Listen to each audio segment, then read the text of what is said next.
Assalamualaikum warahmatullahi wabarakatuh. Halo teman-teman semuanya di kelas perkembangan media, apa kabar? Mudah-mudahan selalu dalam keadaan sehat. Hari ini kita akan memulai kuliah perdana kita melalui daring. Dan video ini adalah video perkenalan di mana saya akan menjelaskan apa saja yang akan kita bahas selama 16 kali pertemuan. Oke. Nah, sebelum masuk perkembangan media materi, saya akan bacakan dulu mengenai SAP-nya atau Satuan Ajar Perkuliahan. Ini tema-tema apa aja yang kita bahas selama kita kuliah ya, 16 kali pertemuan. Oke. Ntar ya, kita buka dulu apa aja isinya. Oke, ini dia. Daftar laporan perkuliahan. Hari ini kita akan membahas pada pertemuan pertama Satuan Ajar Perkuliahan, tata tertib, pengarahan buku ajar, kontrak kuliah, pembagian kelompok kerja, dan penjelasan tugas serta pengenalan mata kuliah. Jadi ini materinya adalah pengenalan mata kuliah. Kita belum kenalan nih ya, ntar dulu. Pokoknya daftar laporan perkuliahan dulu. Materinya adalah tinjauan perkembangan media dan desain komunikasi visual saat ini. Tapi sebelum itu ada tugas, baru masuk langsung tugas. Tugasnya adalah membuat kelompok. Nah, ngapain sih kerjaannya? Tugas membuat kelompok itu ada, jadi nanti kamu membuat kelompok terdiri dari 5 orang ya. Tentuin aja sendiri, pokoknya bebas, yang penting 5 orang. Tugas kelompok ini dikumpulkan sebelum UTS. Ngapain? Menganalisis kelebihan dan kekurangan media. Media apa aja? Medianya ada koran, majalah, TV, radio, poster, billboard, transit ad, mobile ad, situs atau portal berita, akun official Facebook atau Twitter, YouTube, Instagram, game online. Jadi ini pilihan medianya banyak banget. Jadi cuman tugas kamu adalah menganalisis kelebihan dan kekurangan media-media tersebut. Kemudian tugas dibuat dalam bentuk PowerPoint dan dipresentasikan dalam bentuk video. Jadi kamu nanti bikin video tugas itu, terserah nanti mau si A pembuka ya, teman kamu yang lainnya bagian menjelaskan kelebihan, yang satunya lagi kekurangan, kesimpulan dan segala macam. Itu dibagi-bagi aja sendiri. Bentuknya video, nanti ada slide-slide-nya gitu. Nah, kapan video ini akan dikumpulkan tergantung kapan presentasinya. Jadi yang penting kamu bikin dulu satu kelompok terdiri dari 5 orang. Nanti diserahin ke saya nama-nama kelompoknya dan akan saya tentukan di pertemuan kedua siapa yang akan maju pada jadwal kapan gitu ya. Pertemuan kedua minggu depan berarti kita akan bahas tentang sejarah media massa. Di sini ada definisi komunikasi massa, jenis-jenis komunikasi massa, struktur dan segala macam. Buat yang udah punya kelompok silakan asistensi tugas. Pertemuan ketiga, sejarah media massa.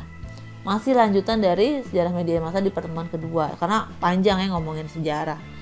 Kemudian di sini juga ada asistensi tugas ya. Jadi setiap mau presentasi silakan asistensi. Pertemuan keempat kita akan bahas tentang media luar ruang. Nah ini seru sekali.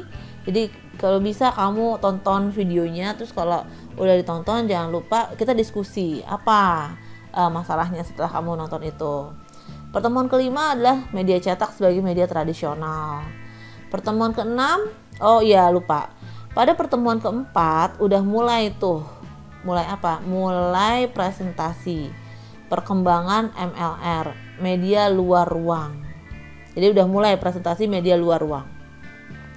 Pertemuan kelima presentasinya adalah perkembangan koran digital. Jadi ketika kita membahas media cetak, terus tugas kelompoknya adalah membahas kekurangan kelebihan koran digital. Yang itu ya tadi tuh yang udah dibahas. Radio dan telepon itu ada di pertemuan ke-6. Terus presentasinya perkembangan radio digital dikaitkan dengan kekurangan dan kelebihan podcast, Spotify, JOOX. Itu ya, pokoknya begitulah ya.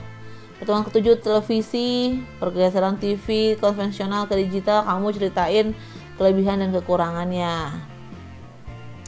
Pertemuan 8 UTS. UTS-nya ngapain nanti ya? Ada pokoknya. Pertemuan ke-9, internet dan media digital. Pertemuan 10, media sosial, ya. Jadi habis kita ngomongin internet dan media digital, kita ngomongin media sosial. Nah, ini penting banget media sosial karena hampir semua materi iklan gitu sekarang pemasaran nggak bisa dilepaskan dengan media sosial. Jadi nggak hanya ngomongin masalah teori tapi juga masalah teknik. Ke-11 ada aplikasi dan game, ya, pengertian aplikasi, game dan segala macam. 12 media dan masyarakat. Nah, kita akan bahas apa kaitannya media dan masyarakat. Seperti apa sih organisasi media, efek media, melek media, dan konglomerasi media. Terus nah ini kan nggak ada apa namanya ya, nggak ada medianya ya. Nah, jadi ini nggak perlu dipresentasikan. Ya, mudah-mudahan sampai di pertemuan 11 sudah selesai ya. Kemudian cybercrime, ya, pertemuan 14 strategi pemasaran dalam media sosial. Nah, ini ngomongin strategi pemasaran dalam media sosial. Kita akan membahas mengenai kan pemasaran media sosial tuh beda dengan media konvensional. Jadi ada influencer, ada buzzer. Nah, kita akan bahas gaya-gaya kayak gitu ya. Terus apa hubungannya dengan media, dengan komunikasi visual? Nah, ini gimana diterjemahkan dalam bentuk visual pemasaran tersebut ya. Terus terakhir ada etika dalam media massa dan media sosial. Ada etikanya nih. Kita mau pakai media sosial dan media massa itu ada etikanya sebetulnya ya. Jadi sebetulnya ini pemahaman tentang literasi media. Nah, itu adalah tema-tema atau bahan materi yang akan kita bahas selama 16 kali pertemuan. Terus sementara itu kontrak kuliah karena ini perkuliahan daring ya, kita nggak tatap muka, tapi tetap yang namanya etika dalam perkuliahan tuh ada. Jadi biasanya kalau saya di kelas saya sebisa mungkin kita jaga kesopanan. Kalau misalnya mau bertanya di dalam grup, sebut apa dengan sopan, dengan cara-cara yang yang santun lah. Terus kalau misalnya nggak bisa hadir, kamu kasih kabar gitu. Terus kalau terlambat juga begitu ya. Walaupun daring nggak kelihatan muka, tapi tetap kita jaga sopan santun.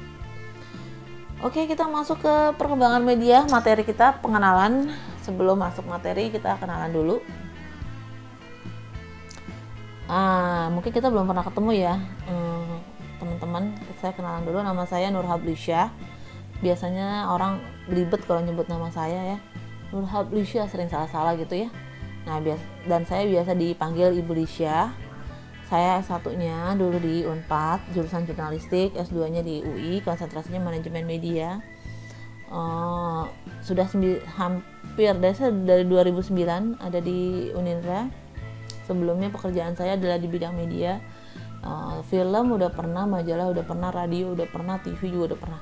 Jadi itu udah pernah saya kerjain. Nah, karena pekerjaan di bidang media itu membutuhkan konsentrasi dan waktu yang sangat banyak. Nah, kalau kita udah berkeluarga itu agak susah bagi waktunya. Akhirnya saya memutuskan untuk mengabdi gitu, sharing di kelas gitu ya, jadi dosen. Nah, kalau jadi dosen itu bagusnya, sisi positifnya adalah kita dipaksa belajar. Mau nggak mau harus baca buku, mau nggak mau harus ikutin informasi yang terbaru, banyak diskusi dan segala macam. Dan menurut saya tuh mengasihkan ya, seru. Tapi biar nggak lupa secara praktek gitu kan, dulunya praktek nih, maka main-main lah dengan YouTube gitu. Jadi buat produksi video, konten dan segala macam saya bikin juga gitu. Jangan lupa di like ya. Nah, itu adalah kita sekilas mengenai profil saya. Kalau misalnya kamu mau cari informasi lain atau diskusi, silahkan ya. Kita akan langsung masuk pada materi. Mengapa mempelajari perkembangan media? Itu pertanyaannya. Apa hubungan media dengan DKV? Apakah penting mempelajari perkembangan media? Silahkan kamu jawab dulu. Adakah hubungan DKV, media dan teknologi? Kalau menurut kamu ada nggak hubungan media dengan DKV? ada gitu ya. Penting nggak? Penting. Apakah adakah hubungan DKV dengan media? Ada juga. Jadi tapi seberapa penting, seberapa berhubungan ya antara media dengan DKV? Begini, kita kerja sebagai seorang desainer grafis, kita kerja tuh nggak pakai media gitu. Ada medianya. Yang kita akan membahas di sini, yang kita akan pelajari dan kita akan dalami adalah karakteristiknya. Karakteristik media akan berbeda dengan jadi sifat atau karakteristik media akan masing-masing punya perbedaan. Demikian juga dengan keluarannya dan audiens yang dibidik gitu. Jadi kalau medianya apa, audiensnya bisa berubah juga. Nah itu menariknya di situ. Dan kontennya, hasil luarannya juga bisa beda. Nah itu kalau menurut saya menariknya di bagian itu. Dan mengkaji media nggak habis-habisnya, banyak sekali. Saya nggak akan memutarkan video ini, silahkan kamu buka aja, linknya udah saya kasih ya di LMS. Kenapa? Takut kena copyright konten di YouTube, jadi saya nggak putar yang ini. Kita langsung aja skip. Ada Paul Watzlawick, dia adalah seorang ahli komunikasi. Dia bilang we can not communicate. Kita nggak bisa nggak komunikasi. Kalau nanti saya tanya komunikasi itu apa, silahkan kamu cari ya. Ini kan materi di kelas materi ya betul, materi di kelas PIK, pengantar ilmu komunikasi. Komunikasi apa sih? Ya kamu silahkan jawab. Komunikasi adalah sebuah proses yang panjang. Di sana melibatkan pengalaman, di sana melibatkan pengetahuan, di sana juga melibatkan proses kita berpikir, menganalisis. Komunikasi basicnya adalah kerja otak yang kemudian disampaikan lagi dalam bentuk visual ataupun audio visual. Ini proses penyampaian pesan dari narasumber kepada audiens melalui media ya, sehingga menghasilkan efek-efek. Apa aja efeknya itu? Ada efek kognisi, konasi, dan psikomotor. Jadi kita nggak bisa nggak komunikasi ya, karena pesan itu jenisnya banyak dan kamu mungkin nggak bermaksud mengirim pesan, tapi orang bisa nangkep gitu. Perkembangan media dan teknologi komunikasi. Nah, kita di sini di perkembangan media kita akan belajar bagaimana memahami karakter media, memahami fungsi teknologi dalam komunikasi, memahami aplikasi teknologi dan komunikasi, memahami teknologi, komunikasi, dan kebutuhan halayak. Ayo ngaku, kamu begini nggak di rumah? Tidur deket handphone. Ini saya senang banget gambar ini ya, dari Daniel Pink. Kamu perhatiin gambar ini. Ini A Whole New Mind, dalam bukunya A Whole New Mind. Awalnya ini jangan dibilang manusia tuh awal dari kera ya, cuman ini dia mau bilang evolusi pekerjaan sebetulnya. Nomaden, petani, industri, kantoran, kemudian apa? Artist, seniman. Tapi seniman yang apa? Seniman yang dokter. Jadi begini, kalau di zaman tahun 80-an, kamu belum lahir, 70-an, 60-an gitu ya, orang yang dianggap pekerjaan keren tuh pekerjaan apa? Mungkin saat itu ya bisnismen gitu ya, atau orang yang punya pabrik, tuan tanah gitu. Tahun 80-an pekerjaan keren itu adalah misalnya dokter, insinyur gitu ya. Tahun 90-an masih dokter, masih insinyur. Tahun 2000-an siapa yang keren? Desainer nggak? Kalau mau bikin produk ya, mau membuat handphone canggih gitu, handphone desainnya dulu atau alat-alatnya dulu? Desain handphonenya dulu atau alat-alatnya? Siapa yang menyesuaikan pada siapa? Zaman sekarang kita tahu alat yang menyesuaikan pada desain. Desain menjadi pilihan pertimbangan orang dalam memilih suatu produk.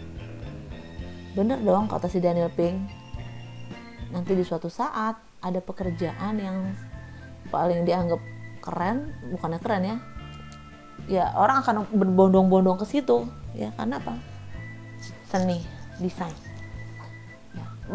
Orang kalau dianggap dulu musisi gitu ya, dianggapnya aduh pekerjaan apa sih, tapi sekarang seorang musisi bisa menghasilkan royalti yang dia ongkang-ongkang kaki aja royaltinya tetap jalan gitu ya.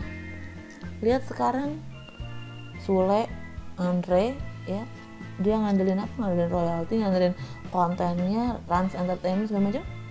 They are an artist ya. Mereka adalah artis, mereka adalah seniman. Jadi ada, menurut si Daniel Pink tuh gitu, nanti ada suatu masa di mana scientist and artists mereka lead the way, dan mereka memimpin perjalanan, maksudnya dia ada di depan gitu. Oke, ini ada link YouTube, kamu silahkan nonton aja. Jadi itulah kenapa kita perlu memikirkan atau bekerja di media, karena ini ya, nanti yang menguasai media lah yang menguasai dunia. Oke teman-teman, materi hari ini cuma sampai di situ ya, kita pengenalan aja bahwa kita akan mempelajari tentang karakter media. Terima kasih atas perhatiannya, tetap semangat, tetap menjaga kesehatan. Assalamualaikum warahmatullahi wabarakatuh.